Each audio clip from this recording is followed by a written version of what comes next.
Tekap 308 Polres Lampung Selatan berhasil mengamankan satu pelaku pencurian dengan pemberatan.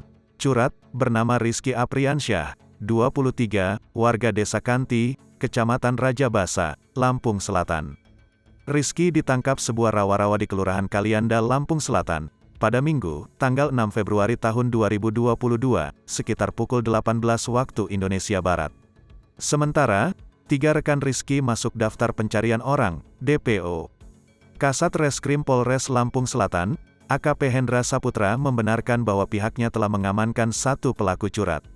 Kami menerima laporan kehilangan 2 unit sepeda motor. Kedua motor yakni Honda Beat dengan plat nomor B3450FG warna hitam dan B2603DK warna biru milik korban M. Yahya, 63, yang beralamat di Jalan Kusuma Bangsa, Kelurahan Wei Urang, Kecamatan Kalianda, Lampung Selatan. Yang terjadi pada Senin tanggal 24 Januari tahun 2022, sekitar pukul 4 WIB, kata Hendra, pada Senin, tanggal 7 Februari tahun 2022.